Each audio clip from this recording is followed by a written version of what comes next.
The movie starts at the annual United Nations Global Warming Conference in New Delhi, where paleoclimatologist Jack Hall is giving a speech.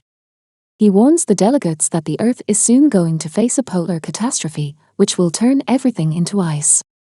When some of the delegates inquire about the time left, Jack mentions that it may take some centuries, but if the usage of fossil fuel isn't lessened, their grandchildren will face the consequences. After the conference, Jack meets a representative from the National Oceanic and Atmospheric Administration, Terry Rapson, and the duo begin chatting about their respective findings. As they discuss, it snows heavily, implying that climate change has already begun. Over the course of the next few weeks, strange weather conditions strike different parts of the world. In Japan, monstrous blocks of hailstones start falling from the sky, leaving several people dead. Such hailstones are the largest that have ever been recorded in history. Meanwhile, at Terry Rapson's monitoring station in Scotland, the computers reveal that parts of the ocean are suffering massive drops in temperature. The drops are so sudden and mysterious that the communication signals placed there have frozen instantly.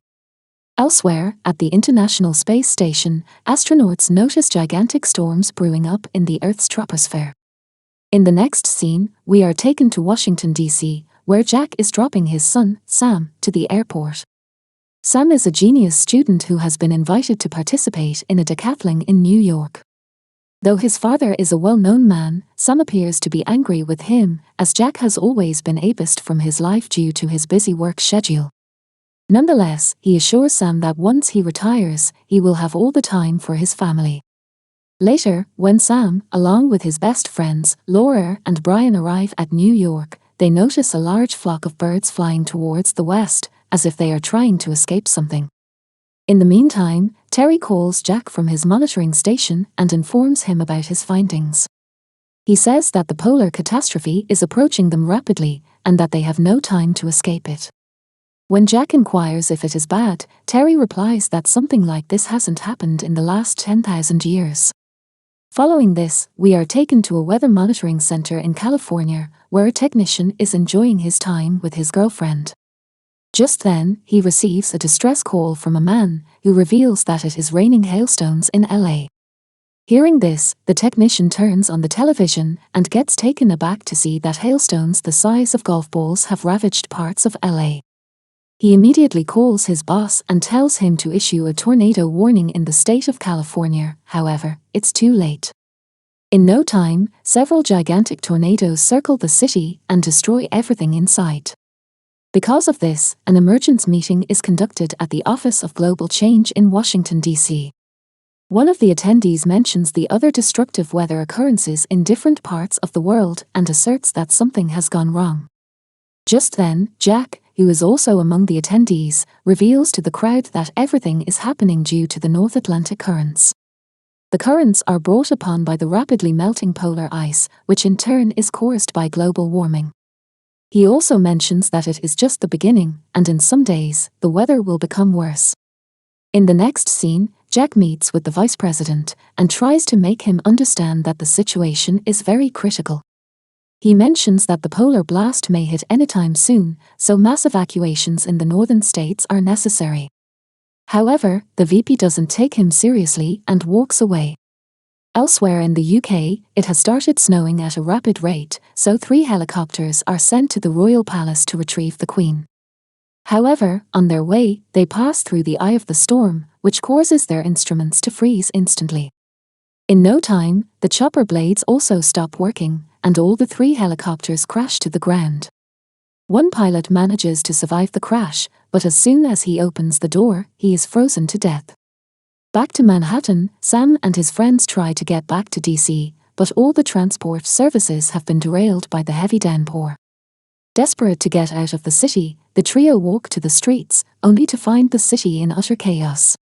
Just then, a massive tsunami appears out of nowhere and begins sweeping the place. The skyscrapers, and even the Statue of Liberty, is engulfed, as if they are nothing. Sam and his group see the impending danger and rush to the National Library Hall for safety. Sadly, thousands of not-so-lucky people are washed away and killed. Later, Terry calls Jack and informs him about the freezing air over Europe, which brought down the helicopters.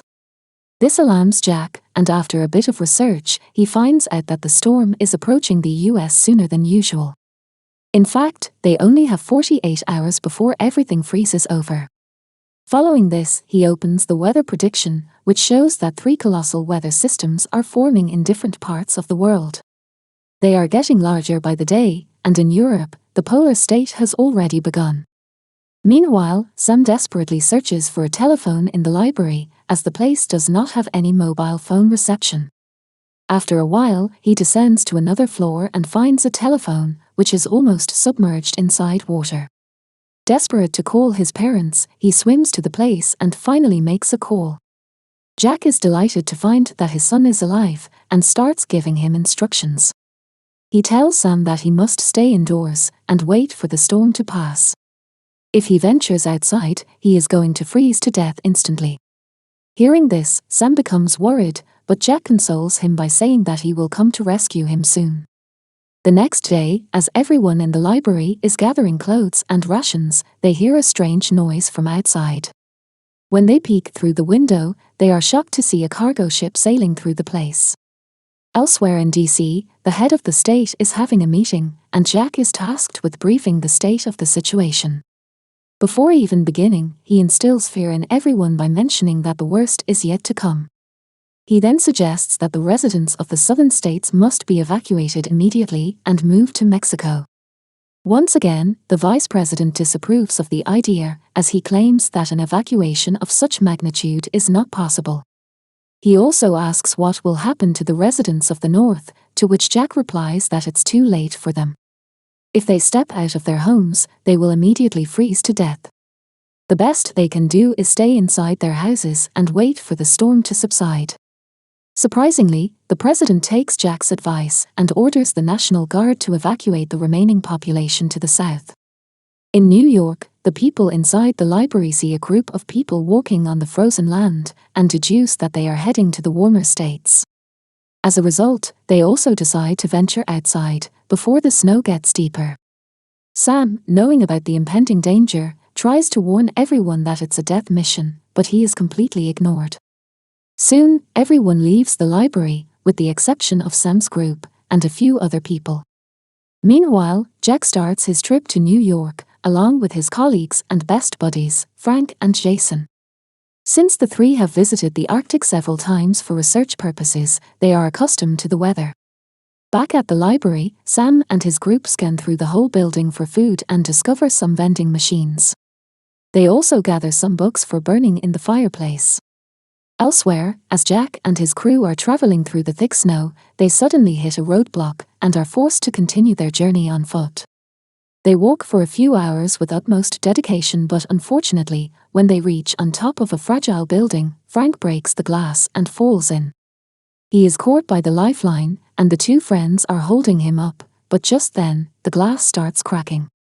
Hence, left with no choice, he cuts his lifeline and sacrifices himself so that his friends can continue their mission. At the library, Laura suddenly gets a fever and falls unconscious.